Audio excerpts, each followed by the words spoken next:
जय हिंद। इससे पिछली वीडियो में हमने चैप्टर नंबर 1 और चैप्टर नंबर 2 बहुत अच्छे से पढ़ लिया। चैप्टर नंबर 1 में प्राग ऐतिहासिक काल, जिसमें हमने पूरा पाषाण काल, मध्य पाषाण काल और नव पाषाण काल के बारे में पढ़ा, और दूसरे चैप्टर हमने हड़प्पा सभ्यता पढ़ा। और आज हम पढ़ेंगे तीसरा चैप्टर, जो होगा आपका वैदिक सभ्यता। जो लोग पिछली वीडियो नहीं देख रखे हैं, डिस्क्रिप्शन में लिंक है, या आप मेरे चैनल पर जाकर वो वीडियो देख सकते हैं। मैं ये जितने भी क्वेश्चन करा रहा हूँ आपके UPSI plus Bihar SI plus आपका बिहार पुलिस और यूपी के एनीवन कोई सा भी एग्जाम हो, चाहे एसएससी का एग्जाम हो, जहां आपसे हिस्ट्री का क्वेश्चन पूछता है, चाहे आपका बीपीएससी टीआरई 4 का एग्जाम हो, वो हर एक एग्जाम के लिए आपके लिए बहुत ही ज़्यादा हेल्पफुल होने वाला है। क्योंकि इसमें क्या है, इसमें प्रत्येक चैप्टर, जितना भी आपका चैप्टर है, जैसे कि आप हड़प्पा सभ्यता ले लीजिए, हड़प्पा सभ्यता से जितने भी चैप्टर से, इस चैप्टर से हड़प्पा सभ्यता से जितने भी क्वेश्चन आज तक एग्जाम में पूछे गए हैं, सारे क्वेश्चन मैं ऑनलाइन लेकर आया हूँ। तो आइए आज स्टार्ट करते हैं चैप्टर। तो चैप्टर नंबर हमारा जो 3 चैप्टर है वैदिक सभ्यता, जिसमें हम पहले पढ़ेंगे पूर्व वैदिक काल, फिर उसके बाद पढ़ेंगे उत्तर वैदिक काल। तो वैदिक काल को हम 2 भागों में बांटते हैं। वैदिक काल को कितने भागों में बांटते हैं? 2 भागों में। एक को कहते हैं पूर्व वैदिक काल, या तो ऋग वैदिक काल बोलते हैं, और दूसरे को बोलते हैं उत्तर वैदिक काल। तो चलिए स्टार्ट करते हैं, और पूर्व वैदिक काल में कैसे कैसे एग्जाम में क्वेश्चन पूछे गए थे वो भी देखते हैं हम लोग। भारत में संदो संस्कृति जो है, जो यानी कि हड़प्पा सभ्यता, हड़प्पा संदो संस्कृति मतलब हड़प्पा सभ्यता के पश्चात जो नवीन सभ्यता का विकास हुआ, उसे क्या कहते हैं? वैदिक सभ्यता या तो आर्य सभ्यता कहते हैं। क्लियर, याद रहेगा। तो हड़प्पा सभ्यता के बाद कौन सी सभ्यता आई? तो वैदिक सभ्यता या आर्य सभ्यता आई थी। वैदिक सभ्यता का जनक किसे माना जाता है? तो आर्य को माना जाता है। वैदिक सभ्यता का जनक आर्य को माना जाता है। आर्य का इतिहास मुख्यतः किससे ज्ञात होता है? तो वेदों से। वेदों से हमें आर्य के बारे में मालूम चलता है। वेदों का क्या अर्थ है? ज्ञान है। वेदों का अर्थ क्या है? ज्ञान है। वेदों को और क्या कहा जाता है? तो अपुरुष, यानी कि इसे पुरुष ने नहीं लिखा है। श्रुति माने कि सुनने वाला, ध्वनि उचारिती, ये जो है वेदों के अन्य नाम है। तो याद रखेंगे। आर्य शब्द का क्या अर्थ होता है? तो श्रेष्ठ और कुलीन होता है। और एग्जाम में क्वेश्चन कई बार पूछा गया है, आर्य शब्द का अर्थ क्या होता है? तो श्रेष्ठ और कुलीन होता है। क्लासिकल संस्कृति में आर्य शब्द का क्या अर्थ है? तो एक उत्तम पुरुष है। भारत में आगमन के पश्चात आर्य ने सर्वप्रथम अपना निवास स्थल कहाँ बनाया था? यानी भारत में आने से पहले जो है आर्यों ने सबसे पहले अपना निवास स्थल जो है सप्त संदेव प्रदेश में बनाया था, यानी पंजाब वाले क्षेत्र में, जहाँ पे 7 नदियों का क्षेत्र भूमि बोला जाता है पंजाब, वहाँ पर सबसे पहले इन्होंने अपना निवास स्थल बनाया था। वैदिक साहित्य की रचना का श्रेय किसे दिया जाता है? तो आर्यों को दिया जाता है वैदिक साहित्य की रचना का श्रेय। ऋग्वैदिक आर्य का भाषा क्या था? तो संस्कृत है। ऋग्वैदिक काल के जो आर्य थे उनकी भाषा क्या हुआ करती थी? तो संस्कृत हुआ करती थी। वैदिक काल के कितने भागों में बांटते हैं? तो 2 भागों में। एक को बोलते हैं ऋग्वैदिक काल या पूर्व वैदिक काल, और दूसरे को बोलते हैं उत्तर वैदिक काल। 1500 ईसा पूर्व से लेकर 1000 ईसा पूर्व तक के काल को हम ऋग्वैदिक काल कहते हैं। वही 1000 ईसा पूर्व से लेकर 600 ईसा पूर्व तक के काल को हम उत्तर वैदिक काल कहते हैं। तो क्लियर है, समझ में आ गया। तो ऋग्वैदिक काल किसे कहते हैं? तो 1500 से लेकर 1000 ईसा पूर्व के काल को ऋग्वैदिक काल, और 1000 ईसा पूर्व से लेकर 600 ईसा पूर्व तक के काल को हम उत्तर वैदिक काल कहते हैं। अब देखिए, आर्यों के निवास स्थल यानी आर्य कहाँ से आए थे उसके बारे में विद्वान कुछ कहते हैं। जैसे मैक्स मुलर क्या कहते हैं कि मध्य एशिया से आए थे। मैक्स मुलर क्या कहते हैं? आर्य जो है भारत में आए थे मध्य एशिया से। वही स्वामी दयानंद सरस्वती कहते हैं तिब्बत से आए थे। और एग्जाम में क्वेश्चन पूछता है कि आर्य जो है तिब्बत से आए थे, किसने कहा था? तो स्वामी दयानंद सरस्वती ने कहा था। हर्ट और पेंका ने कहा था जर्मनी से आए थे। ये देखिए इंपॉर्टेंट नहीं है, जो इंपॉर्टेंट है मैं बता देता हूँ। मैक्स मुलर है और स्वामी दयानंद सरस्वती, ये 2 लोग बहुत इंपॉर्टेंट है। और पंडित बाल गंगाधर तिलक, ये भी बहुत ज़्यादा इंपॉर्टेंट है। तो उत्तरी ध्रुव से आए थे, किसने कहा था? पंडित बाल गंगाधर तिलक ने कहा था। गाइल्स जो है हंगरी से आए थे, ये बताया था इन्होंने। उसके बाद गॉर्डन चाइल्ड की बात करें तो ये दक्षिण रूस से आए थे, गॉर्डन चाइल्ड कहते हैं। पंडित गंगानाथ झा कहते हैं कि यह ब्रह्मी देश से आए थे। और वही DS त्रिवेदी कहते हैं कि देवकी प्रदेश मुल्तान से आए थे। वही डॉक्टर विश्वास चंद्र बोलते हैं कि सप्त संदव प्रदेश से आए थे। LD कल्ला बोलते हैं कि कश्मीर और हिमालय क्षेत्र से आए थे। अब हम ऋग्वैदिक काल के बारे में, ऋग्वेद के बारे में थोड़ा सा हम जानते हैं। ऋग्वेद की बात करें तो ऋगों से संबंधित ग्रंथ की बात करें तो ऋग्वेद जो है ब्राह्मण ग्रंथ, ऋग्वेद के जो ब्राह्मण ग्रंथ होते हैं, क्वेश्चन पूछेगा ऋग्वेद के ब्राह्मण ग्रंथ कौन कौन से हैं, तो आपको बता देना ऐत्रेय ब्राह्मण ग्रंथ और कौशिकी ब्राह्मण ग्रंथ जो है ऋग्वेद का ब्राह्मण ग्रंथ है। ऋग्वेद का जो है अर्यक क्या है? तो ऐत्रेय अर्यक और कौशिकी अर्यक एक ही सेम ही है। उपनिषद भी पूछेगा तो ऐत्रेय उपनिषद और कौशिकी उपनिषद। यह आपको याद रखना होगा। ब्राह्मण ग्रंथ एग्जाम में पूछता है तो उसको याद रखेंगे आप लोग, बहुत ज़्यादा इंपॉर्टेंट है। आगे ध्यान देंगे, सबसे प्राचीन वेद किसे माना जाता है? तो ऋग्वेद को सबसे प्राचीन वेद माना गया है। ऋग्वेद मूलतः है स्रोतों का संकलन जो है। ऋग्वेद क्या है? स्रोतों का संकलन है। ऋग्वेद में कुल कितने मंडल हैं? तो 10 मंडल हैं। ऋग्वेद में कुल कितने सूक्त हैं? तो 1028 सूक्त हैं। ऋग्वेद में जो है 1028 सूक्त हैं। ऋग्वेद की बात करें तो इसमें सूक्त है तो 1017 सूक्त सकल में है, ठीक है। और 11 सूक्त जो है बालखिल्य में, तो टोटल 128 सूक्त हैं, जिसमें 117 जो है साकल में है और 11 जो है बालखिल्य में है। ऋग्वेद के सबसे प्राचीनतम मंडल कौन सा है? दूसरा और 7वां मंडल जो है सबसे प्राचीनतम मंडल माना गया है। ऋग्वेद के किस मंडल में वंश मंडल के नाम से जाना जाता है? तो दूसरे और 7वें मंडल को हम वंश मंडल के नाम से भी जानते हैं, और एग्जाम में बहुत ज़्यादा इंपॉर्टेंट क्वेश्चन है, पूछता भी है। तो ऋग्वेद के कौन से मंडल को प्राचीन मंडल कहा गया है? तो दूसरे और 7वें को, और इसी को हम लोग क्या है, वंश मंडल के नाम से भी जानते हैं। ऋग्वेद का सबसे नवीनतम मंडल जो है पहला और 10वां है। पहला एवं 10वां जो है सबसे नया मंडल है, सबसे नया मंडल है। ऋग्वेद में कुल कितनी याचिकाएं हैं? तो 1552 याचिकाएं हैं, ठीक है। नीचे ध्यान देंगे, ऋग्वेद की मूल लिपि क्या है? तो ब्रह्मी है। क्या है? ब्रह्मी में लिखा गया है। वैदिक आर्यों के 5 जनों में कौन कौन शामिल थे? तो यदु थे, द्रुयु थे, पुरु थे और अनु थे, और त्रुवरम जो थे 5 जनों में ये क्या थे? शामिल थे। ऋग्वैदिक भरतों में अधिवास किस क्षेत्र में बनाया गया था? सरस्वती घाटी क्षेत्र में, जिसे सप्त सिंधु प्रदेश में आता है। अगर वहीं बात करें हम, ऋग्वेद के किस मंडल का प्रथम सूक्त किस देवता से प्रारंभ होता है? तो अग्नि से प्रारंभ होता है। जो है ऋग्वेद के किसी भी मंडल का जो पहला सूक्त है वो अग्नि से प्रारंभ होता है। अब यहाँ पर ध्यान देंगे कि एक तरफ आपका ऋग्वेद के मंडल है, टोटल मंडलों के बारे में। प्रथम मंडल जो है 10 मंडल है ना, प्रथम मंडल की बात करें तो इसकी रचना किसने की थी? तो मधु, चांद और मेघातिथि रचयिता थे। दूसरे मंडल की बात करें तो गृतस्मद थे। तीसरा मंडल जो कि पूछता है एग्जाम में, विश्वामित्र थे। जो पूछता है मैं बताते चलूंगा। चतुर्थ मंडल के जो रचयिता है वो है वामदेव, और 5वें मंडल के रचयिता अग्नित्री, ठीक है। छठे मंडल का जो है भरद्वाज थे, और 7वें मंडल का जो है वशिष्ठ, और 8वें मंडल की बात करें तो कर्ण और अगिरस थे। 9वें मंडल की बात करें तो सोम देवता और अन्य ऋषि थे। ये क्वेश्चन पूछता है 9वें मंडल का, याद रखेंगे। 10वां मंडल की बात करें तो विमदा और सची और इंद्र और अन्य लोग थे 10वें मंडल में। राजनीतिक संगठन की बात करें तो राजनीतिक संगठन में आर्यों की प्रशासनिक इकाई क्रम से क्या थी? तो कुल या परिवार का मुखिया जो है गृहपति होता था, या गृहपति होता था। ग्राम का मुखिया जो है ग्रामणी होता था। विश्व का मुखिया जो है विश्वपति होता था, और जन का मुखिया जनपति होता था, और राष्ट्र का मुखिया राजा होता था। आपको तो बहुत अच्छे से समझ में आ गया होगा। ऋग्वैदिक काल में प्रशासनिक क्रम किस प्रकार था? तो सबसे पहले राजा हुआ करता था, फिर पुरोहित, फिर विश्वपति, फिर ग्रामीणी, फिर कुलपति। कुलपति मतलब गाँव का क्षेत्र हो गया, यानी कि परिवार का।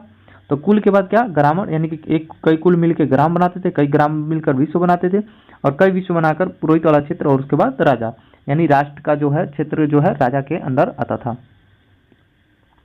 आगे ध्यान देंगे, ऋग्वैदिक काल में कबीलों के प्रमुख को क्या कहते थे? तो गोप या जनस गोप राजा कहा जाता था।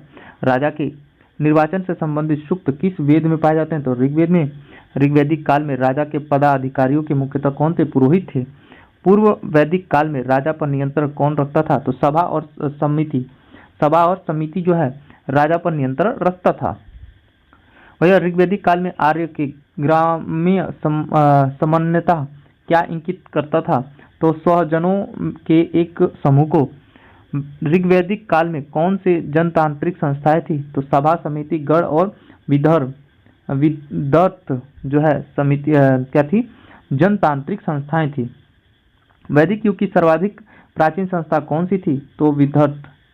युद्ध के लिए ऋग्वेद में किस शब्द का प्रयोग किया गया? तो गविष्टि। युद्ध के लिए गविष्टि का प्रयोग किया गया, यानी गाय के लिए युद्ध होता था ऋग्वैदिक काल में, तो इसलिए गविष्टि का उपयोग किया गया है। ऋग्वैदिक काल सभा और समिति के संदर्भ में सही कथन है सभी विशिष्ट वर्ग का प्रतिनिधित्व करती थी, जबकि समिति समान वर्ग का प्रतिनिधित्व करती थी। सभा जो है विशिष्ट वर्ग का प्रतिनिधि करती थी, जबकि समिति समान वर्ग का प्रतिनिधि करती थी। ऋग्वेद में वशिष्ठ को किसके पुरोहितों के रूप में प्रस्तुत किया गया है? भरतों के जो है रूप में किया गया है। ऋग्वेद में यदु जन का युग्म किसके साथ बना हुआ दिखाया गया है? तो तुरुवर्ष के साथ। ऋग्वैदिक काल में चारागाह पर नियंत्रण रखने वाले अधिकारी को क्या कहा जाता था? व्रजापति कहा जाता था, जो चारागाह पर नियंत्रण रखता था। गाय भैंस चरने वाले क्षेत्र को चारागाह कहते थे। ऋग्वैदिक राजा कौन से प्रशासनिक तंत्र नहीं रखता था? क्योंकि ऋग्वैदिक अर्थव्यवस्था इसके लिए उपयुक्त नहीं थी। ऐंद्रिक महाभिषेक का वर्णन किस वेद में किया गया है? तो ऋग्वेद में। राजा सुदास किसके विषय में ऋग्वेद में वर्णन किया गया है? वह किस जन के संबंध रखते थे? तो त्रिशु जो है जन से संबंध रखते थे। ऋग्वेद में उल्लेखित प्रसिद्ध 10 राजाओं का युद्ध किस नदी के तट पर लड़ा गया? तो पुरुषनी यानी रावी नदी के तट पर। रावी नदी का ही नाम वैदिक सभ्यता में पुरुषनी नदी था। ऋग्वैदिक काल में सेना का स्वरूप कैसा था? तो कोई नियमित और अस्थायी सेना नहीं थी। ऋग्वैदिक काल में राजा युद्ध के दौरान किन कबायली टोलियों की सेना के रूप में सम्मिलित कर लेते थे? तो वात, गढ़, ग्राम और सर्द को। सुदास के विरुद्ध ऋग्वेद में वर्णित 10 राजाओं का युद्ध किसके नेतृत्व में लड़ा गया था? तो विश्वामित्र के नेतृत्व में लड़ा गया था।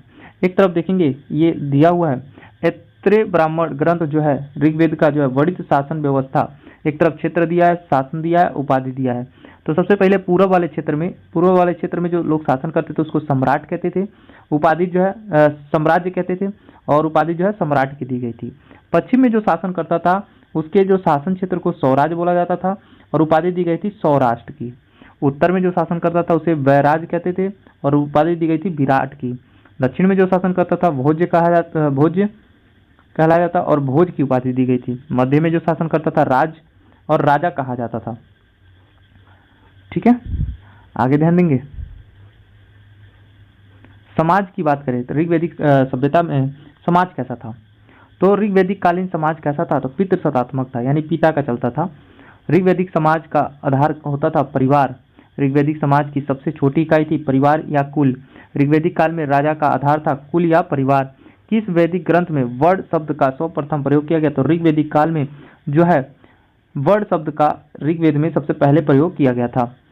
ऋग्वेद में पंचजन किसके होतक हैं? तो आर्यों के 5 जनजातियों के। गोत्र शब्द का सर्वप्रथम किस वेद में? तो ऋग्वेद में प्रयोग किया गया था। ऋग्वेद में स्त्रियों से संबंधित उल्लेखित सत्य कथन है कन्याओं को अपना पति चुनने का पूर्ण स्वतंत्रता थी। ऋग्वैदिक युग में बाल विवाह प्रचलित नहीं था। वही स्त्री यज्ञ तथा सभा समिति की बैठकों में भाग लेती थी। इस समय ऋग्वैदिक काल में ये युद्ध में सक्रिय रूप से भी भाग लेती थी। तो आप देख सकते हैं कि ऋग्वैदिक काल में स्त्रियों को कितनी छूट थी। पहला तो कन्याओं को अपना पति चुनने का पूर्ण स्वतंत्रता था। दूसरा, ऋग्वैदिक युद्ध में बाल विवाह प्रचलित नहीं था। और तीसरा जो है स्त्रियां यज्ञ और सभा समिति की बैठकों में भाग लेती थी। आगे ध्यान देंगे। ऋग्वेद में आजीवन अविवाहित रहने वाली स्त्री को क्या कहा जाता था? जिसका जीवन भर विवाह नहीं होता था उसको क्या कहते थे? अमाजु कहते थे। ऋग्वेद में अन्य व्रत शब्द किस संदर्भ में प्रयुक्त हुआ? दृश्यूल के लिए। मैं कवि हूँ, मेरे पिता वैद्य हैं और मेरी माता जो है अन्न पीसती है। अन्न मतलब अनाज पीसती है। इस कथन का वर्णन किस वेद में है? तो ऋग्वेद में है। किस वेद में? ऋग्वेद में है।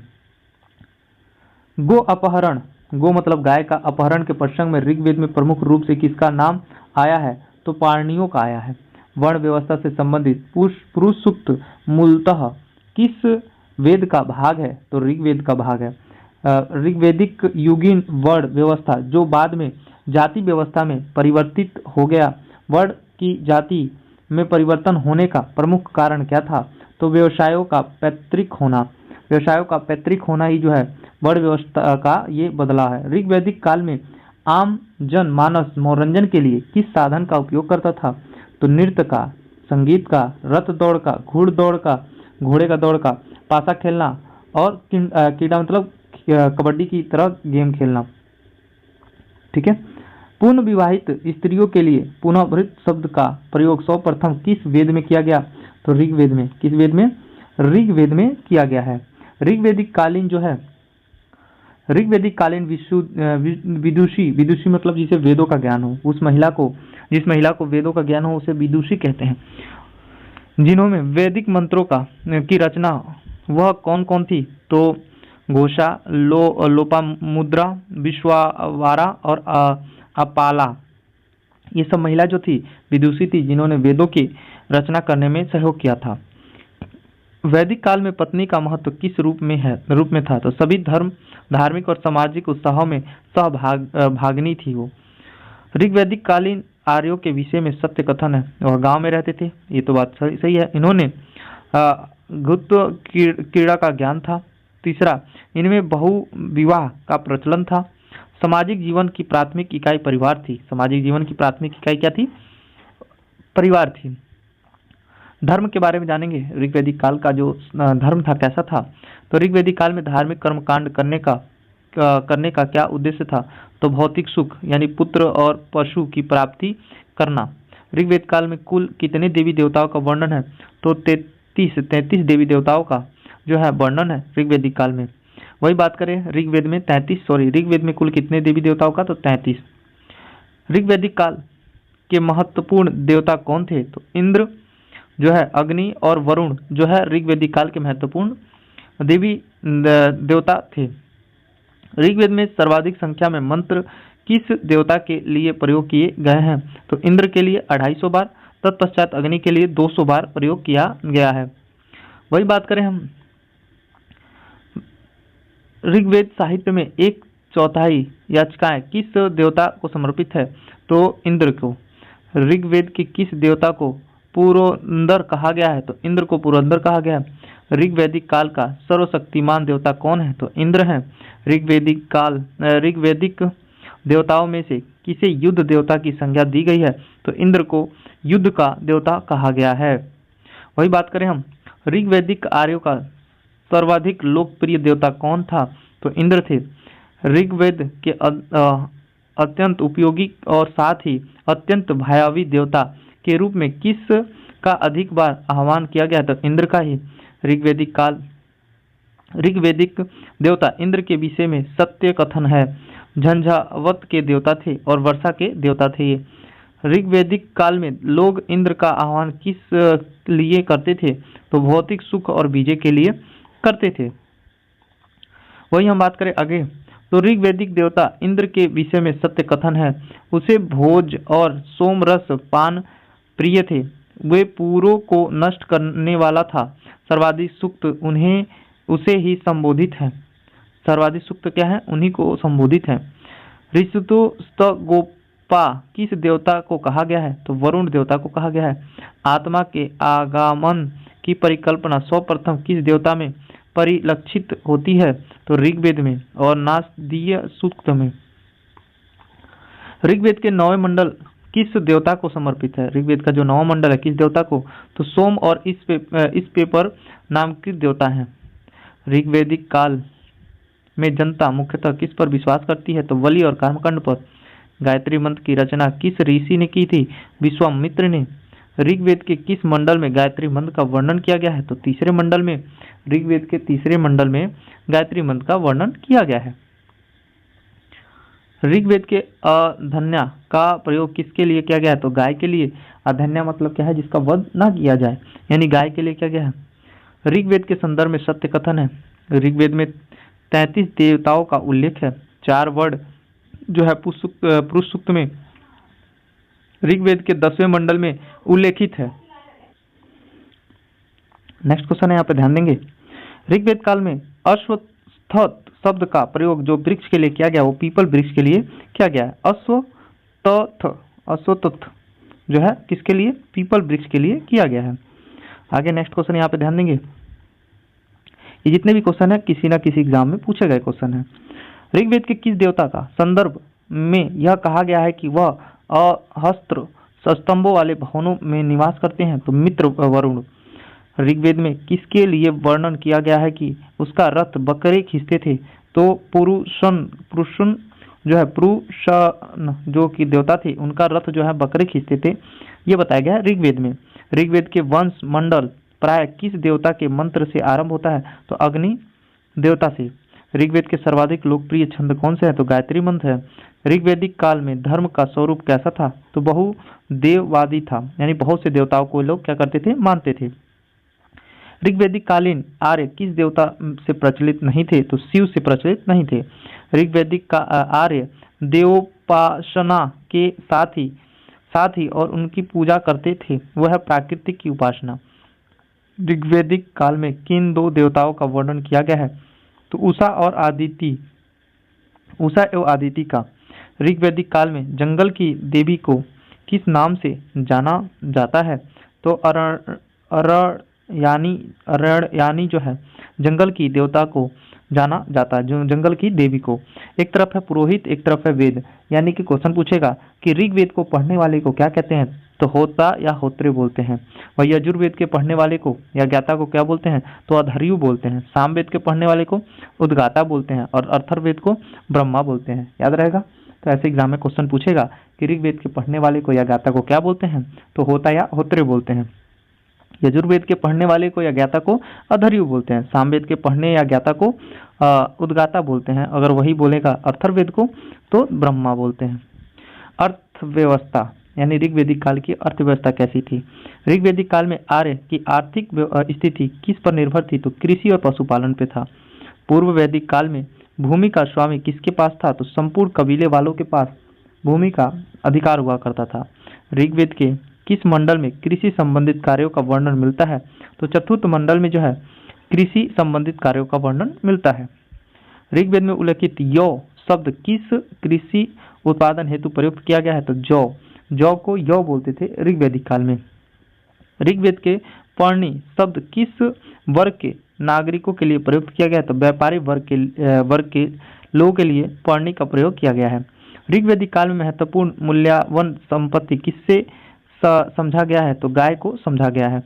कृषि को बढ़ावा देने के लिए किसने कारणों का उल्लेख ऋग्वेद में किया गया है, तो 4 कारणों का उल्लेख किया गया है। कृषि, उदर और धान्य और वृष्टि, ये सब क्या है, 4 कारण जो है कृषि को बढ़ावा देने के हैं।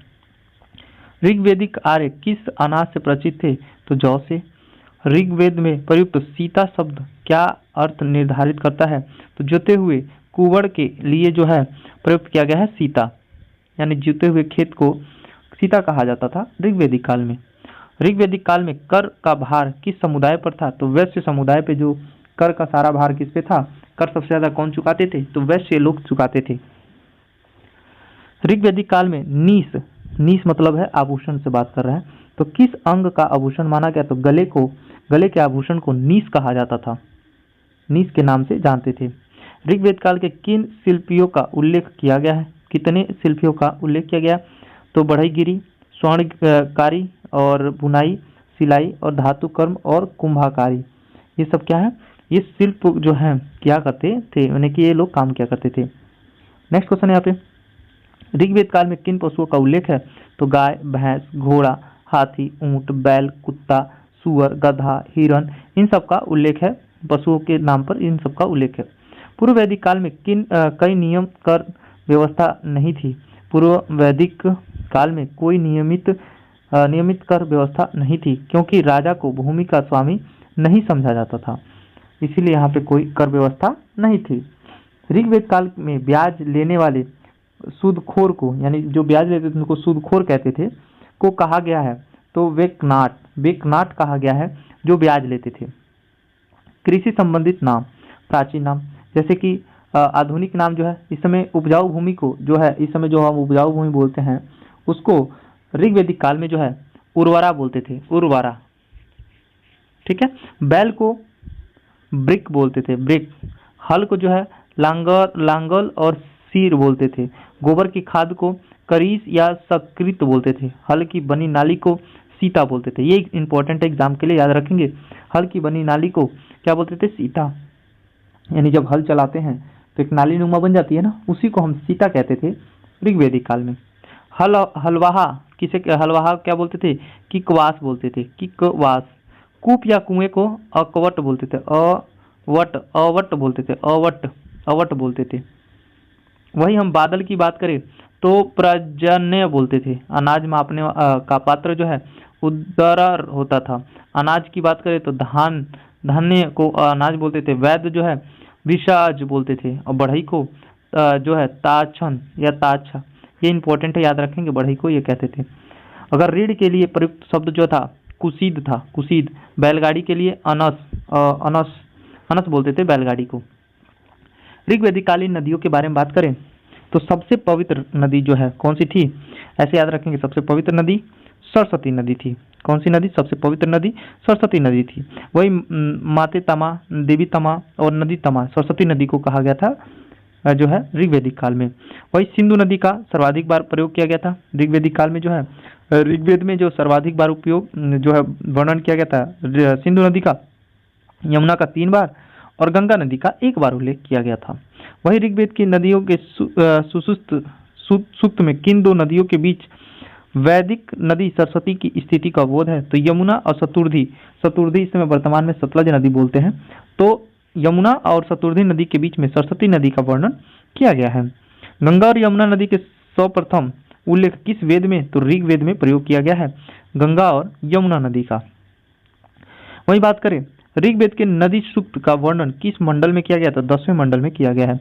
ऋग्वेद के किस नदियों का उल्लेख अफगानिस्तान के साथ आर्यों के संबंध सूचित करता है? कुंभा यानी कि काबुल नदी। काबुल नदी को कुंभा बोलते थे पहले। कुरम को कुरम बोलते थे। गोमल को गोमती बोलते थे। और एवं बात करें सुवास्तु को स्वात बोलते थे। उस समय नदियों के नाम हुआ करते थे। अब एक तरफ हमारे नदी हैं, आगे थोड़ा सा कुछ क्वेश्चन है उसके बाद करते हैं। सतुर्धी नदी का जो कि वर्तमान में प्रयोग है सतलज नदी के लिए किया गया था, उस समय सतुर्धी बोलते थे सतलज नदी को। कुल नदियों का वर्णन 21 नदियों का वर्णन किया गया है। ऋग्वेद के सूक्तों के संदर्भ में कथन सत्य है तो उन्होंने हिमवत और मंजुवत का उल्लेख है। उनसे उल्लेखित अधिकांश नदियां यमुना और गंगा के पश्चिम क्षेत्र में बहती थी। ठीक है, एक तरफ प्राचीन नदियों के नाम और एक तरफ आधुनिक नदी है। जैसे रावी नदी को पहले पुरुषणी नदी कहते थे, चेनाब को अश्कनी। ये इंपॉर्टेंट है, बहुत ज्यादा आपको याद रखना होगा। ये जितना भी नदियां मैं बता रहा हूँ ये इंपॉर्टेंट है, आ जाता है मिलान करने के लिए, तो आपको याद रखना होगा। चलिए, तो रावी नदी को इस समय जो रावी नदी है जो पंजाब के क्षेत्र में बहती है, जम्मू कश्मीर, पंजाब या हिमाचल प्रदेश के क्षेत्र में, उसे हम पुरुषनी नदी कहते थे। चेनाब को हम आश्किनी कहते थे। झेलम को जो बीतस्ता बोलते थे। ब्यास नदी को बिपाशा, सतलज को सतुर्धी, गंडक को सदा नीरा कहते थे। क्वेश्चन पूछेगा किस नदी को सदा नीरा नदी के नाम से जानते थे ऋग्वैदिक काल में? तो गंडक नदी को। सोहन नदी की बात करें सुषोमा नदी बोलते थे। मरुबर्मन नदी मरुद वृद्धा नदी बोलते थे। स्वात नदी सुबास्तु नदी बोलते थे। गग्गर नदी देवप्ती नदी बोलते थे। इंडस सिंधु नदी बोलते थे। कुर्रम की बात करें तो क्रू नदी बोलते थे। गोमती नदी बोलते थे। काबुल नदी जो कि कुंभा या कुंभ नदी बोला जाता था उस समय। एक तरह देखेंगे शब्दावली और उसका अर्थ। ऋग्वैदिक काल में कुछ शब्दावलियों का प्रयोग किया गया है, उसका अर्थ क्या है? जैसे क्वेश्चन पूछ लेगा नीवी का मतलब क्या होता था ऋग्वैदिक काल में? तो क्वेश्चन देखिएगा, नीवी का मतलब है कमर के नीचे पहनने वाला वस्त्र। कमर के नीचे पहनने वाले वस्त्र को हम नीवी कहते थे। वही हम बात करें वसस की बात करें तो कमर के ऊपर पहनने वाला वस्त्र था। अधिवासस की बात करें तो ऊपर से धारण किए जाने वाला चादर या ओढ़नी था। ताछाड़ की बात करें तो बढ़ई को कहते थे। कर्मा की बात करें तो धातु कर्म करने वाले। बेक नाट की बात करें तो खुद खोश शुद्ध खोर जो कि ब्याज पे पैसा दिया करते थे उन्हीं को बोलते हैं। अरित्र की बात करें तो पतवार और अरिस्तु की बात करें तो नाविक बोलते थे। ये इंपॉर्टेंट है, याद रखेंगे। उस समय नाविक को क्या बोलते थे? अरिरित ऐसे कुछ बोलते थे। ठीक है, ऋग्वेद में अगर देखें, यहाँ पे ध्यान दीजिएगा, ऋग्वेद में उल्लेखित है पिता शब्द का जो उल्लेख है 375 बार है। जन शब्द का 275 बार है। इंद्र देवता का जो है 250 बार, ये इंपॉर्टेंट है। माता शब्द का 234 बार। अग्नि का 200 बार, ये भी इंपॉर्टेंट है। घोड़ा का 215 बार, ये भी इंपॉर्टेंट है। गाय का जो है 176 बार वर्णन किया गया है ऋग्वेद में। ठीक है, 176 बार। 20 की बात करें तो 70 बार। अगर वहीं सोम की बात करें, सोम की बात करें तो 144 बार, और विदर्भ की बात करें तो 122 बार वर्णन किया गया है। अगर वहीं बात करें विष्णु शब्द का 100 बार, और ब्रज या गौशाल की बात करें तो 45 बार, कृषि का 33 बार, आर्य का 36 बार। जितना मैंने बताया वो इंपॉर्टेंट है, ये सभी आपको बस ध्यान में रखना होगा। गढ़ की बात करें तो 46 बार, वरुण की बात करें 30 बार, राष्ट्र की बात करें तो 10 बार। ये याद रखेंगे। समिति का जो वर्णन है कितनी बार है? 9 बार है, और सभा का वर्णन है 8 बार। ये इंपॉर्टेंट है, याद रखेंगे।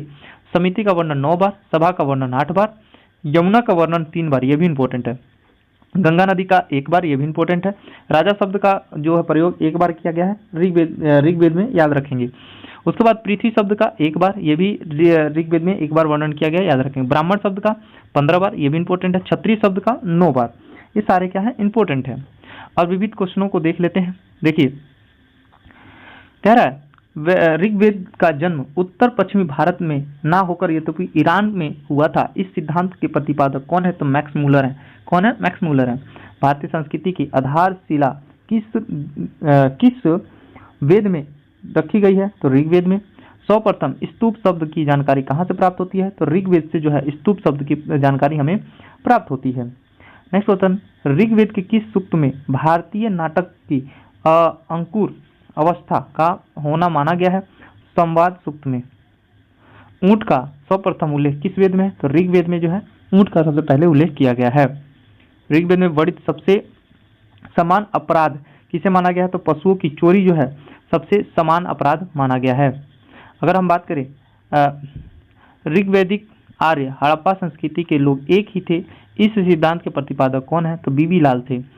ऋग्वैदिक सभ्यता का वह तत्व जिसकी उपनिषदीय ऋषि ने आलोचना की है, यज्ञवाद की अवेस्ता और ऋग्वेद के समानता है।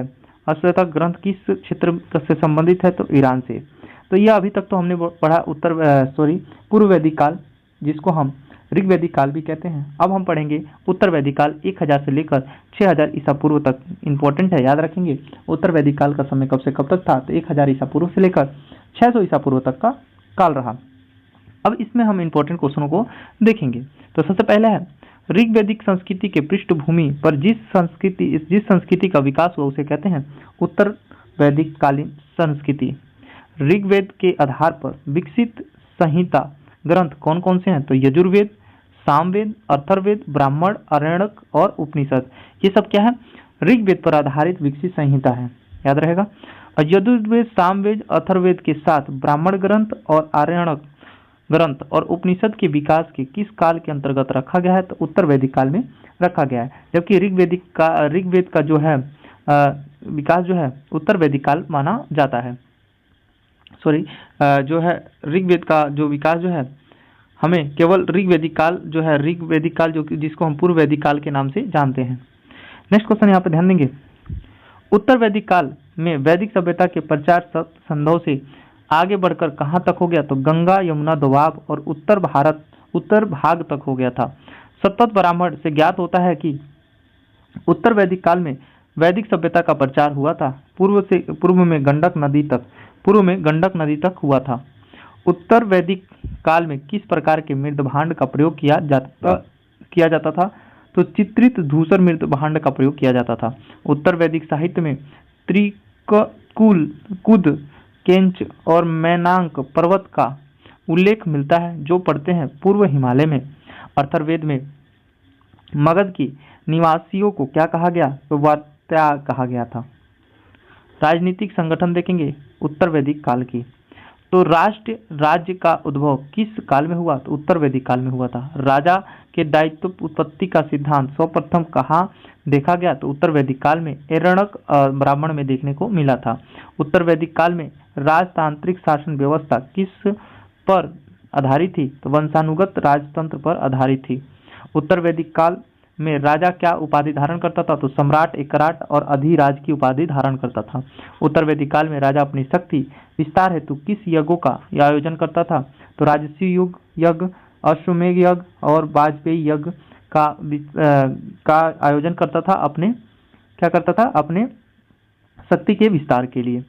उत्तर वैदिक काल में किन दो प्रांतीय पदाधिकारियों के नाम मिलते हैं?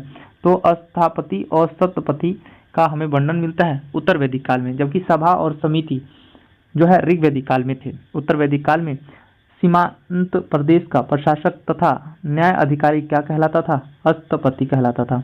उत्तर वैदिक काल में 100 ग्रामों के समूह का अधिकारी क्या कहलाता था? तो सप्तपति कहलाता था। 100 गांवों के समूहों के अधिकारी को सप्तपति कहते थे। समाज की बात करें, उत्तर वैदिक काल के समाज की बात करें तो उत्तर वैदिक काल में पारिवारिक स्थिति कैसी थी? तो संयुक्त परिवार पर आधारित पितृसत्तात्मक परिवार था। उत्तर वैदिक काल में किस वर्ण को शिक्षा का अधिकार नहीं था? तो शूद्रों को शिक्षा अधिकार नहीं था। उत्तर वैदिक काल युग में जाति प्रथा का आधार क्या हो गया? जन्म हो गया। उत्तर वैदिक काल समाज में स्त्रियों की दशा कैसी थी? तो उत्तर वैदिक काल में जो है स्त्रियों की दशा कैसी थी उसके बारे में समझते हैं। देखिए, समाज में स्त्रियों की दशा अच्छी थी, बाल विवाह नहीं होते थे, बहु विवाह और विधवा विवाह प्रचलन थे, स्त्रियों के प्राप्त शिक्षा दी जाती थी और वे उत्साह और धार्मिक समारोह में भाग लेते थे। यानी जैसी व्यवस्था ऋग वैदिक काल में थी, पूर्व उत्तर वैदिक काल में थी, वैसी व्यवस्था भी उत्तर वैदिक काल में जारी है महिलाओं के प्रति। अर्थव्यवस्था की बात करें, उत्तर वैदिक काल की अर्थव्यवस्था क्या थी? तो ध्यान से समझेंगे। उत्तर वैदिक काल में आर्यों की आर्थिक स्थिति किन पर निर्भर थी? तो कृषि और पशुपालन पे ही, जो कि पीछे हमने ऋग वैदिक काल में भी देखा था, तो उस समय भी कृषि और पशुपालन ही था। उत्तर वैदिक काल में लोग जिन फसलों का उत्पादन करते थे वो था जौ, चावल, मूंग, उड़द, तिल और गेहूं हुआ करते थे। ठीक है, आगे ध्यान देंगे। उत्तर वैदिक काल में व्यापार वाणिज्य की दशा कैसी थी? तो व्यापार वाणिज्य उन्नति स्थिति में था। उत्तर वैदिक काल में उधार लेने वाले के लिए किस शब्द का, उधार देने वाले को किस शब्द का उल्लेख किया गया है? तो कुशीदीन कहा गया है। जबकि जो कि सुदखोर कहा गया है पूर्व वैदिक काल में। पूर्व वैदिक काल या तो ऋग वैदिक काल में जो है सुदखोर कहा गया और उत्तर वैदिक काल में क्या कहा गया है? तो क्रूसी दीन कहा गया है, जो उधार देने का काम करते थे।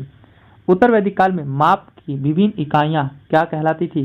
तो नीस, सतनाम, पाद और कुणाल, ये सब जो है अलग अलग पद्धतियां थी, इकाई थी।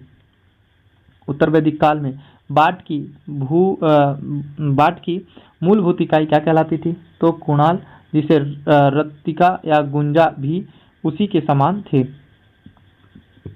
वैदिक काल में जोती हुई भूमि के लिए किस शब्द का प्रयोग किया गया है? तो उर्वरा जो है वैदिक काल में जोती हुई भूमि के लिए उपयोग किया गया है। उत्तर वैदिक काल में निष्क का प्रयोग मुख्यतः किसके लिए किया जाता है?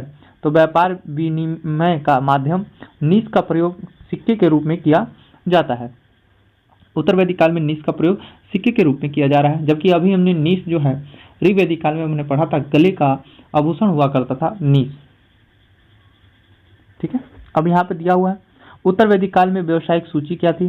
तो जैसे स्वर्णकार, रथकार, चर्मकार, जुल्हे, राजूकार, रजक, मछुआरे और लुहार, नायक, नृत्य, सूत, व्याध और गोप, कुंभकार, वैद्य, ज्योतिष और नाई हुआ करते थे। ये सब व्यवसाय के काम करने वाले लोग हुआ करते थे उत्तर वैदिक काल में। धर्म कैसा था समझते हैं। वैदिक काल में देवताओं को पुरोहित किसे माना गया है? तो बृहस्पति को जो है उत्तर वैदिक काल में पुरोहित माना गया है। देवताओं के पुरोहित जो है बृहस्पति को माना गया है। वैदिक धर्म के विषय में सत्य कथन है। वैदिक मंत्र विविध देवताओं का स्तुति गान करते हैं और साथ ही विश्रेय देवा के रूप में संयुक्त है। सत्य एक है और ऋषि उन्हें विविध नामों से अभिहित करते हैं। वैदिक ऋषि प्राकृतिक शक्तियों का मानवीकरण करने के प्रतीत हैं। किस वैदिक काल में किन देवताओं का महत्व बढ़ गया?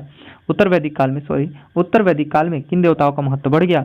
तो प्रजापति, विष्णु और रुद्र और शिव का महत्व क्या हो गया? बढ़ गया। अब हम बात करें यजुर्वेद के बारे में। देखिए, कुछ टर्म्स ऐसे होते हैं, कुछ ऐसे शब्द होते हैं जो मेरे से भी मिस हो जाते हैं, तो उसकी आप लोग देख सकते हैं पीडीएफ में लिखा हुआ है, तो आप लोग पढ़े लिखे चीज़ों को आप मेंटेन करके चलिएगा। ठीक है, क्योंकि क्लास लंबी हो जाती है और पढ़ाते पढ़ाते चीज़ें मैं भी टर्म्स को कभी बार भूल जाता हूँ। ठीक है, आगे ध्यान देंगे। यजुर्वेद का आधार क्या है? यजुर्वेद का क्या आधार है? तो स्रोत और कर्म कांड था। यजुर्वेद में यजुर शब्द का क्या अर्थ होता है? तो बलिदान होता है। यजुर किस शैली में लिखा गया? तो गद्य और पद्य दोनों में लिखा गया है। यजुर्वेद की कितनी शाखाएं हैं? तो कृष्ण यजुर्वेद की गद्य और पद्य दोनों में है, और कृष्ण यजुर और शुक्ल यजुर जो है केवल पद में है। तो एक कृष्ण यजुर्वेद है जो गद्य और पद दोनों में है, और शुक्ल यजुर्वेद जो है केवल पद में है। यजुर्वेद के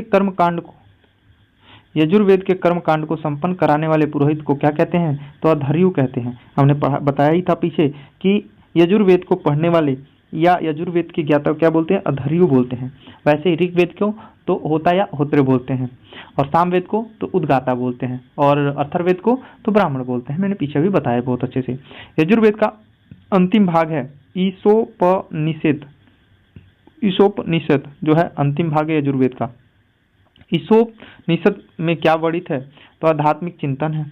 शुक्ल यजुर्वेद की मुख्य शाखाएं हैं कड़व और माधवंद। शुक्ल यजुर्वेद की संहिताओं को क्या कहा गया है? तो वाजसनेयी कहा गया है। यजुर्वेद से संबंधित ग्रंथ, तो यहाँ पे ध्यान देंगे, यजुर्वेद का जो ब्राह्मण ग्रंथ है वो तैत्तिरीय ब्राह्मण ग्रंथ और शतपथ ब्राह्मण ग्रंथ। क्वेश्चन पूछेगा यजुर्वेद के ब्राह्मण ग्रंथ कौन से हैं? तो तैत्तिरीय और शतपथ है। अगर यरणक पूछेगा, यरणक मतलब जंगल में बैठ के किया गया है, तो तैत्तिरीय, यरणक और शतपथ ये भी सेम रहेगा। और उपनिषद की बात करें तो तैत्तिरीय और बृहदरण्यक और भी हैं, जैसे कि ईशोपनिषद और मैत्रेयी उपनिषद और कठोपनिषद और श्वेताश्वर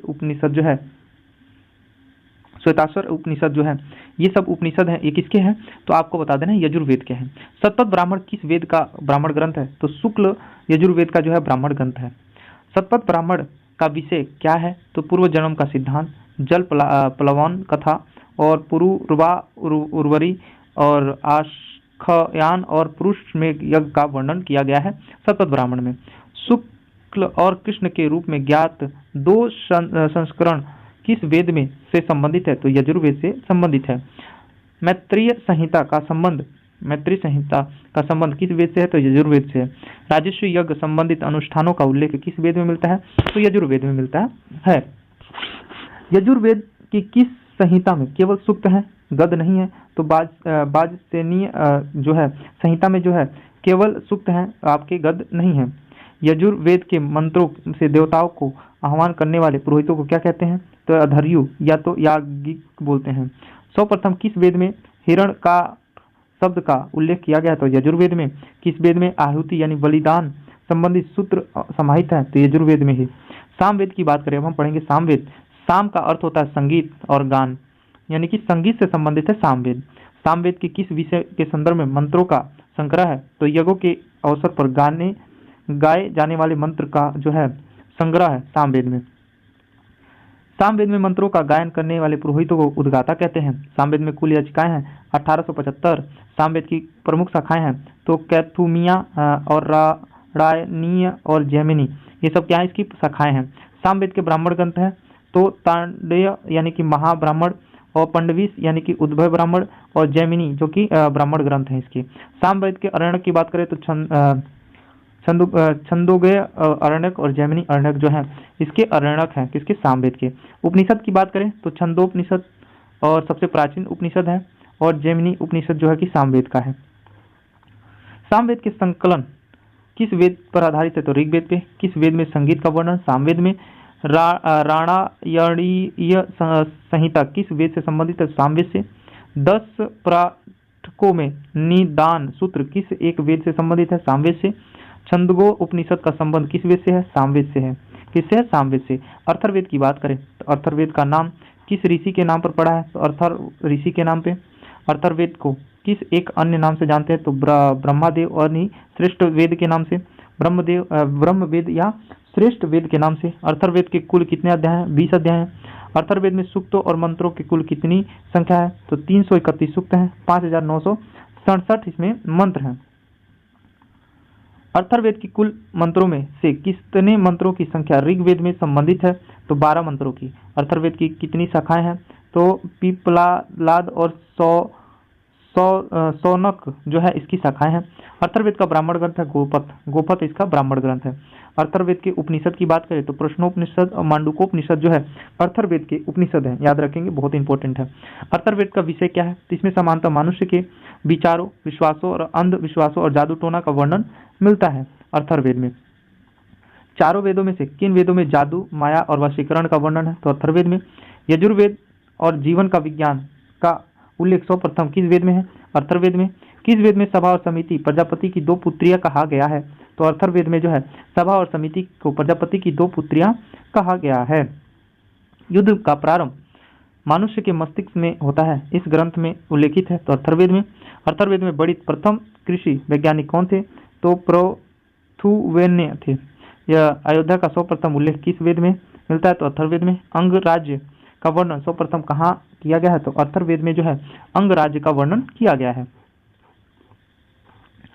आगे नेक्स्ट क्वेश्चन ध्यान देंगे। किस वेद में बीमारी उपचार संबंधित विषय है? तो अथर्ववेद में। इतिहास शब्द का उल्लेख किस वेद में? तो अथर्ववेद में। वैदिक काल में सर्वप्रथम गोत्र और जो है कुल जो के बारे में बताया गया है, तो अथर्ववेद में।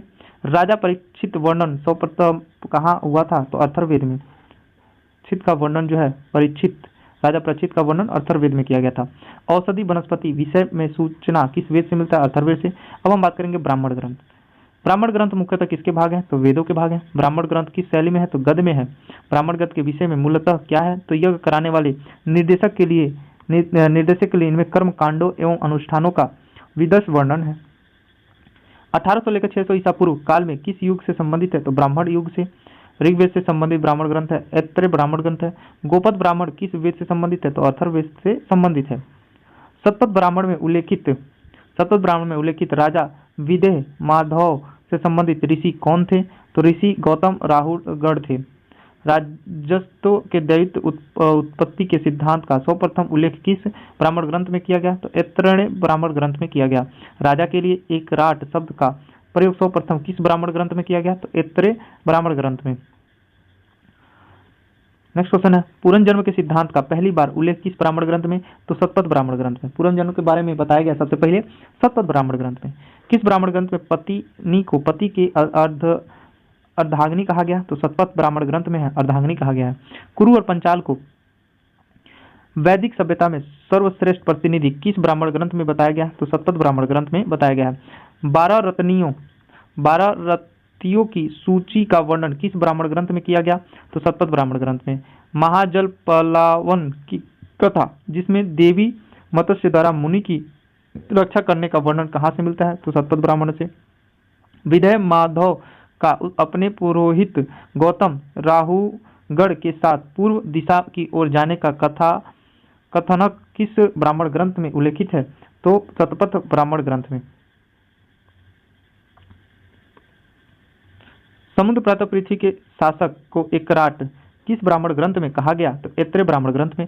सतपथ ब्राह्मण में किस विषय के संदर्भ में विस्तृत से वर्णन किया गया है? तो धार्मिक कर्मकांड का। सतपथ ब्राह्मण का संबंध किस वेद से है? तो यजुर्वेद से है सतपथ ब्राह्मण ग्रंथ का संबंध। वैश्व का लक्ष्य दूसरों को बलिदान देना और दूसरों के द्वारा भोज्य और उपभोग में आने वाला बताया गया, तो सतपथ ब्राह्मण में ही। कौशिकी ब्राह्मण किस संहिता का ब्राह्मण ग्रंथ है? तो ऋग्वेद का। ऐत्रेय ब्राह्मण के अनुसार कहाँ के शासक सम्राट की उपाधि धारण करते थे? तो प्राच्य के जो है सम्राट धारण करते थे। रेवा नदी का उल्लेख कहाँ मिलता है? तो सतपथ ब्राह्मण ग्रंथ में। किस ब्राह्मण ग्रंथ को उसकी विशालता के कारण महाब्राह्मण भी कहा गया है? तो तारण ब्राह्मण को। किस ब्राह्मण ग्रंथ को अद्भुत ब्राह्मण भी कहा गया है? पंडविस ब्राह्मण ग्रंथ को। पुरुष मेघ यज्ञ का उल्लेख किस ब्राह्मण ग्रंथ में किया गया? सतपथ ब्राह्मण में किया गया। ब्राह्मण क्या है? तो अरण्य के साथ संकलन व्यवस्थाएं जो दर्शन संबंधित प्रश्नों का संबंध है। ब्राह्मण राज्य का अस्तित्व है, ब्राह्मण राजा का आसित है, ब्राह्मण राजा पर आसित है और उसके परामर्श में नीचे की ओर पीठासीन है, परंतु वह राजा से श्रेष्ठ है। यह उल्लेख किस ग्रंथ में है? तो ऐत्रेय ब्राह्मण ग्रंथ में। समुद्र का वर्णन किस ब्राह्मण ग्रंथ में किया गया? तो ऐत्रेय ब्राह्मण ग्रंथ में। ऐत्रेय ब्राह्मण ग्रंथ किस वेद का है? तो ऋग्वेद का, आपको मालूम होगा। शतपथ ब्राह्मण में उल्लेखित 12 रत्नी के बारे में जानेंगे। पुरोहित, राजा का प्रमुख सलाहकार को पुरोहित कहा जाता था। सेना प्रमुख को सेनानी कहा जाता था। ग्राम का मुखिया जो है ग्रामीणी कहा जाता था। मुख्य रानी या पटना रानी को जो है महिषी कहा जाता था। रथ सेना नायक को सूत कहा जाता था। और कोषाध्यक्ष को जो है संग्रहिता कहा जाता था। एग्जाम के लिए इंपॉर्टेंट है, कोषाध्यक्ष क्वेश्चन पूछता है। कर संग्रहकर्ता को जो कि अर्थ मंत्री को भागदूक कहा जाता था। पासे के खेल में राजा का सहयोग एवं आय व्यय का गणना अध्यक्ष जो था अचवाप कहा जाता था। पालागल जो है विदूषक को कहा जाता था। छत्रा को कहा जाता प्रतिहारी और देवारिक को। गोवितन को कहा जाता जंगल विभाग का प्रधान या गवा अध्यक्ष कहा जाता था। युवराज जो है राजकुमार को युवराज कहा जाता था। अब बात करेंगे उपनिषद। उपनिषद का शाब्दिक अर्थ होता है समीप बैठना। उपनिषद वेदों के अंतिम भाग, इसलिए इन्हें कहा गया वेदांत। उपनिषद का विषय वस्तु है सत्य की खोज। उपनिषद दर्शन का प्रमुख संबंध है ब्रह्म ज्ञान से। ठीक है, उपनिषद का जो है ब्रह्म ज्ञान से संबंधित है। उपनिषद की कुल कितनी संख्या? 108 है। कुल 108 उपनिषदों में से कितने उपनिषदों के विशेष महत्व प्राप्त है? तो 12 उपनिषदों को विशेष महत्व प्राप्त है। उपनिषदों के संदर्भ में सही कथन है। तो उपनिषदों का संकलन पुराणों से पहले किया गया था, पहली बात सही है। उपनिषद पूर्ण जन्म में विश्वास रखता है, सही है। उपनिषदों में शिक्षा पद, कथा और वार्तालापों पर समावेशित है, यानी उपनिषदों में जो शिक्षा दी जाती है वो लिखित नहीं मौखिक हुआ करती है। ब्रह्म का आविर्भाव एक परम सत्ता के रूप में कब हुआ? तो उपनिषद काल में हुआ था। किस काल में? उपनिषद काल में। उपनिषदों में दर्शन शास्त्र के किस पक्ष पर सबसे अधिक जोर दिया गया? तो ज्ञान पर। सत्य काम जाबाल की कथा जो अन्य विवाही महिला के होने का लांछन को चुनौती देता है वह है छंदोपनिषद में। एक में व द्वितीय ब्रह्म सूक्त किस उपनिषद से उल्लेखित है? तो छंदोपनिषद से। उद्दालक और अरुणी और उनके पुत्र श्वेताकेतु के बीच ब्रह्म एवं आत्मा के अभिन्नता के विषय में प्रसिद्ध वार्तालाप का वर्णन किस उपनिषद में मिलता है? तो छंदोपनिषद में। किस उपनिषद में देवकी पुत्र कृष्ण को घोर अंगिरस की शिष्य के रूप में लिखित किया गया? छंदोपनिषद में। उपनिषदों में सबसे पुराना उपनिषद छंदोपनिषद है। याद रखेंगे, उपनिषदों में सबसे पुराना उपनिषद कौन सा है? तो छंदोपनिषद है। क्लियर है? आगे ध्यान देंगे। किस ग्रंथ को इतिहास पुराण पंच वेद कहा गया? तो छंदोपनिषद को। मोक्ष शब्द का सर्वप्रथम चर्चा किस उपनिषद में है? तो श्वेताश्व उपनिषद में है। किस उपनिषद का शाब्दिक अर्थ सफेद घोड़ा है? तो श्वेताश्वर उपनिषद का। कौन सा उपनिषद रुद्र देवता को समर्पित है? तो श्वेताश्वर उपनिषद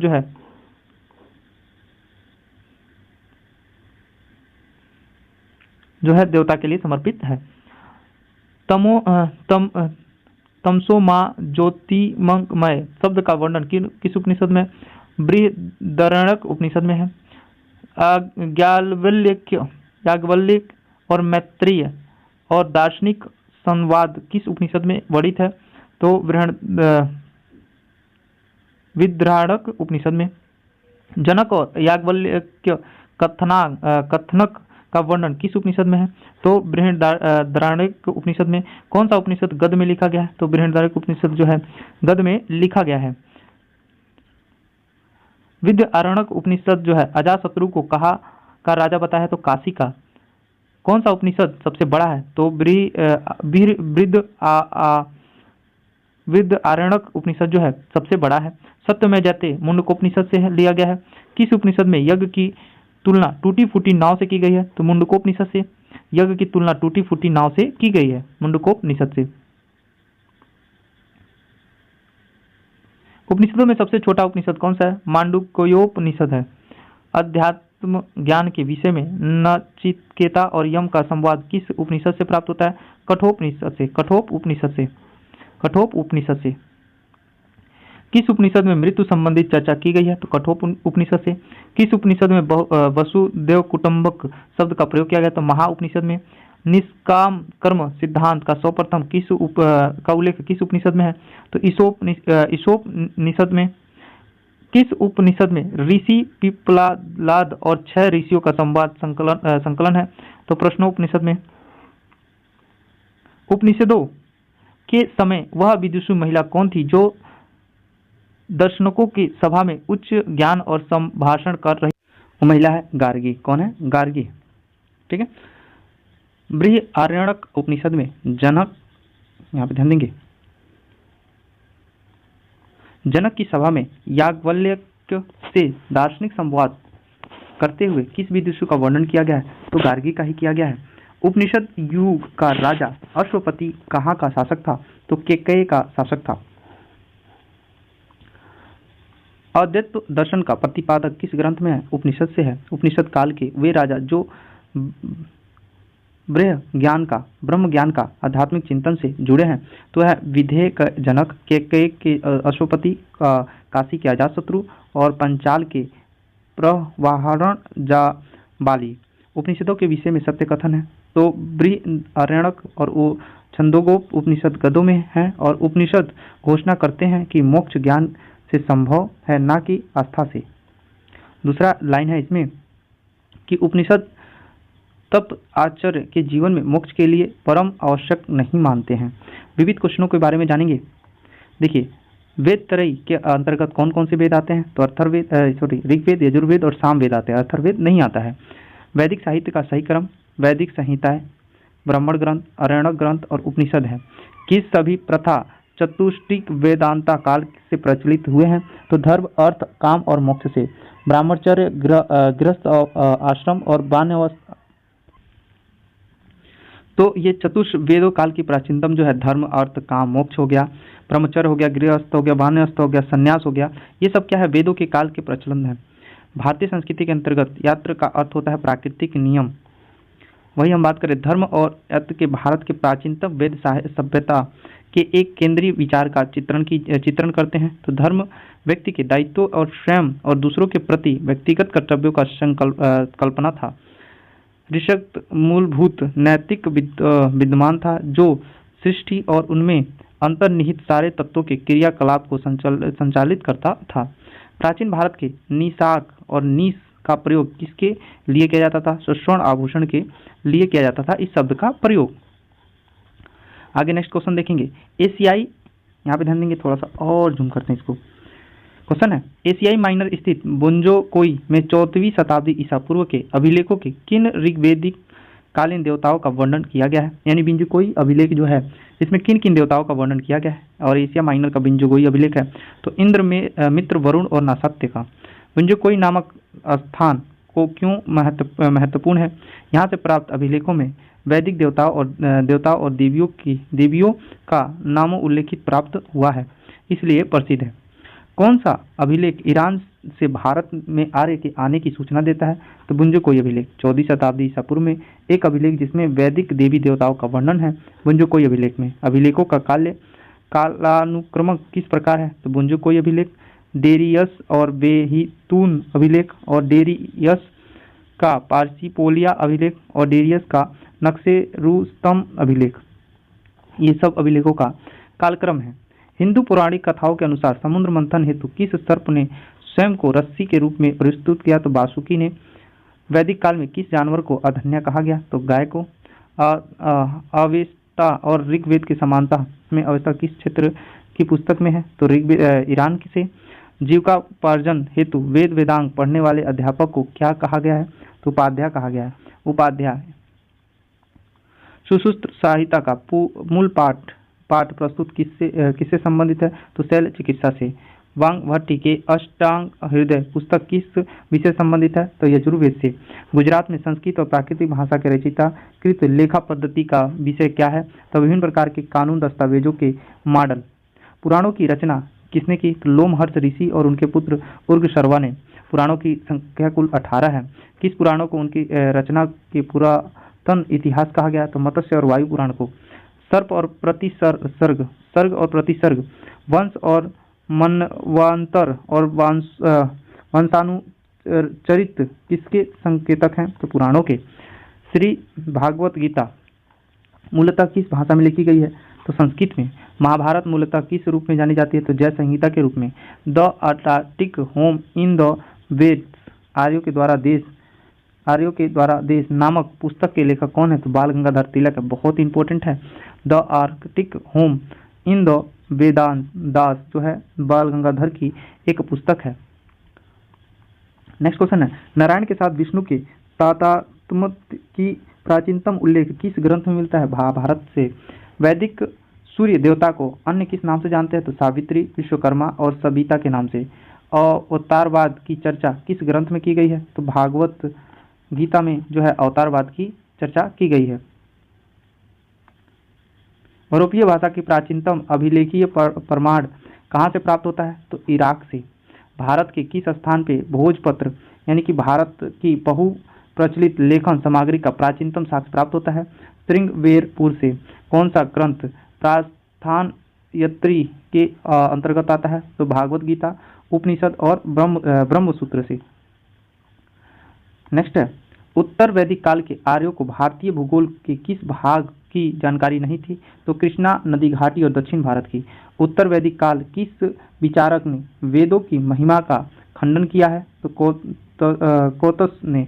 प्राचीन भारत में विधवा पुनर्विवाह कर लेती थी, उसे कहा गया पुनर्भरूर। वेदांग ज्योतिष की रचना किसने की? तो लंगद ने। किसने याज्ञीय वैदिक परंपरा का समर्थन किया और संन्यास का विरोध किया? तो कुमारिल ने। कौन सा वैदिक देवता अवेस्ता और के देवता अहूर मंजदा से सादृश्यता रखता है? तो वरुण देवता। अविवाहित कन्या से उत्पन्न पुत्र के लिए किस शब्द का प्रयोग किया गया है? तो कानीन का प्रयोग किया गया है। सुलगांव यज्ञ किस देवता के लिए किया जाता है? तो रुद्र के लिए। वैदिक देवता प्रजापति के किस अवतारों का प्राचीन साहित्य में वर्णन किया गया है? तो वराह और नृसिंह के रूप में। उत्तर वैदिक काल में पालागल से तात्पर्य था संदेहवाहक। कौन सा एक वैदिक अनुष्ठान उन लोगों को ब्राह्मण वर्ग के बाहर थे जिनमें प्रविष्टि करने के लिए किया गया? वार्तातोम, ऐसे ऐसे नाम दिए हुए हैं। नेक्स्ट क्वेश्चन है, शाहजी ढेरी के स्तूप से प्राप्त पुराशेष धातु मंजूषा में इसके साथ बुद्ध के अस्तांत आकृति है। ब्रह्म और इंद्र के।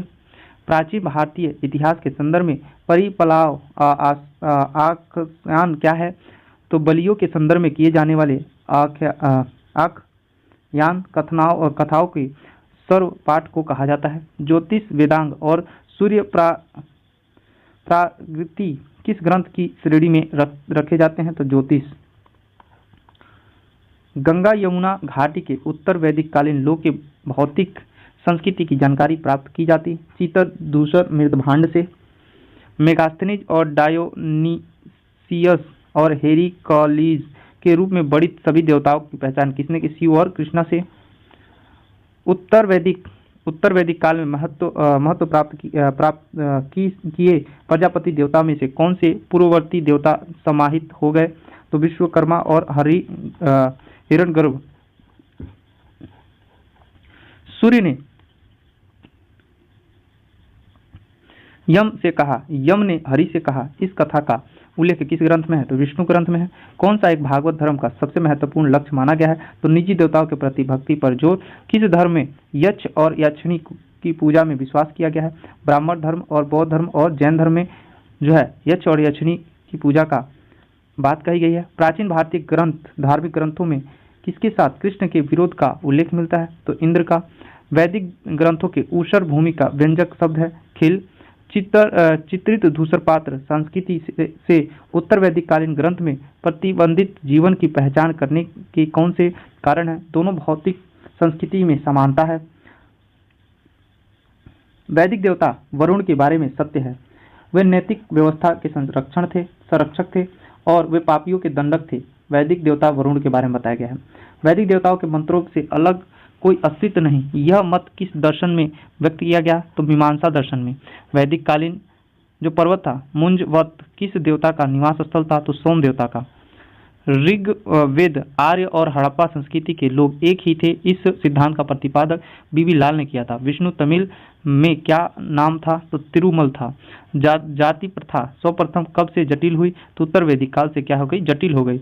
मैक्स मूलर नामक विद्वान किसके लिए प्रसिद्ध था? वेदों के अध्ययन के लिए। वैदिक युग में मन का प्रयोग किसके लिए किया जाता था? तो नाप तौल या वजन के लिए किया जाता था।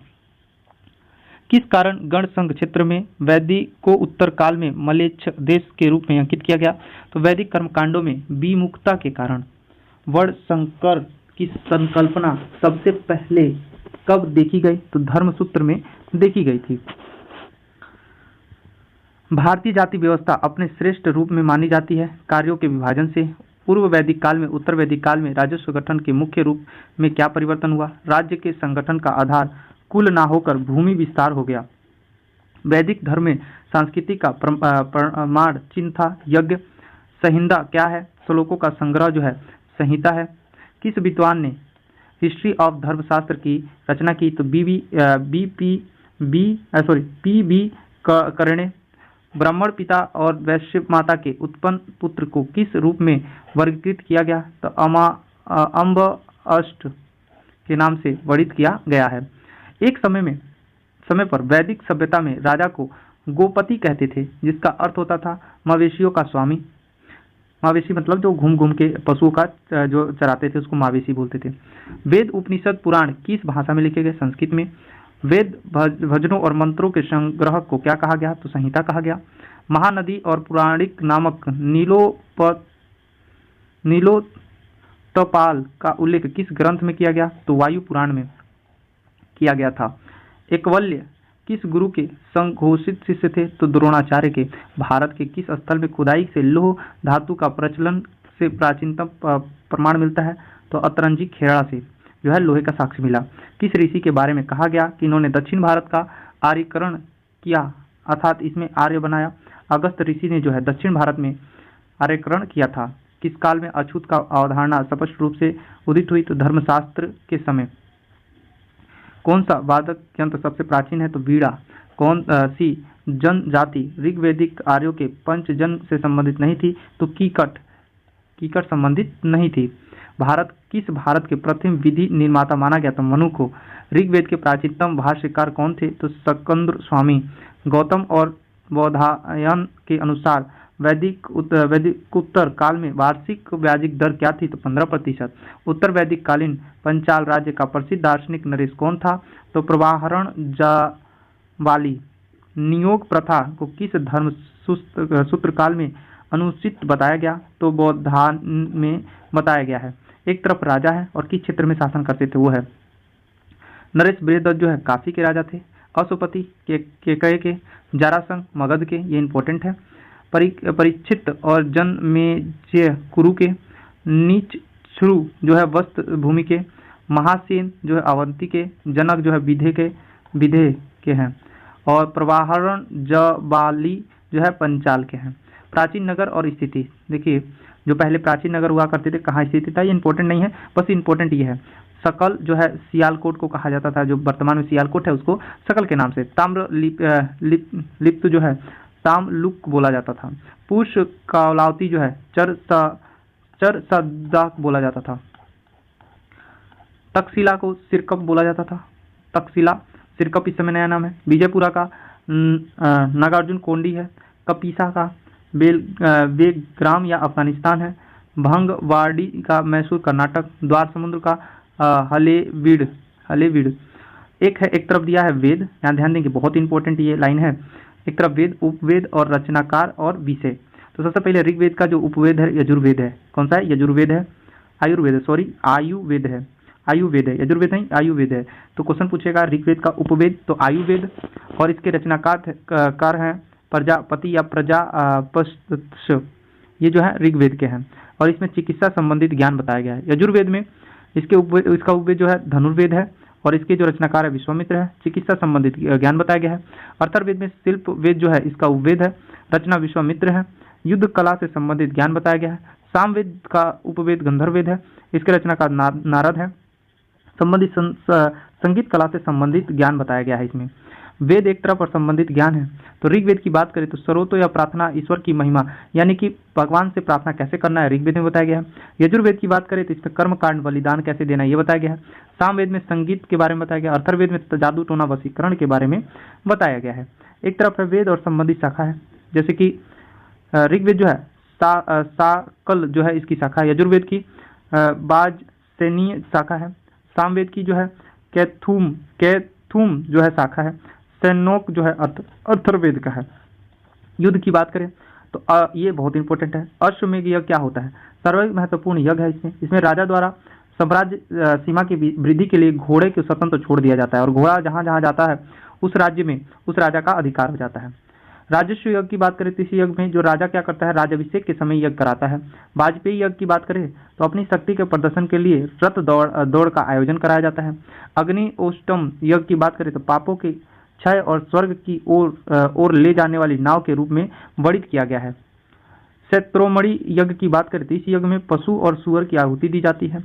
पुरुष मेघ यज्ञ की बात करें तो राजनीतिक वर्चस्व के लिए स्वास्थ्य और विद्वान पुरुष की बलि दी जाती है, जिसमें 5 प्राणियों की बलि दी जाने की प्रावधान किए गए हैं। तो यह आपका चैप्टर नंबर 3 आपका कंप्लीट हुआ। बीच बीच में शब्दों की त्रुटि हुई होंगी तो उसको आप क्या करेंगे, थोड़ा मेंटेन कर लेंगे। वीडियो देख ही रहे हैं, पीडीएफ आपको सामने दिख ही रहा है, उसको पढ़ लीजिएगा। कई बार त्रुटि हो जाती है क्योंकि वीडियो जो लंबा होता है बोलते बोलते हम थक जाते हैं। तो चैप्टर कंप्लीट हुआ, चैप्टर नंबर 3 आपका कंप्लीट हुआ। नेक्स्ट वीडियो में चैप्टर नंबर 4 पढ़ेंगे। चैप्टर का नाम होगा आपका जो है सूत्रकाल और महाकाव्य काल। उसके बाद हम पढ़ेंगे बौद्ध धर्म और जैन धर्म के बारे में पढ़ेंगे बहुत अच्छे। इसमें आश्रम के बारे में पढ़ेंगे, विवाह के बारे में पढ़ेंगे, राक्षस विवाह क्या होता है, इस सब के बारे में पढ़ेंगे। तो आज के लिए बस इतना ही। नेक्स्ट वीडियो में मिलते हैं।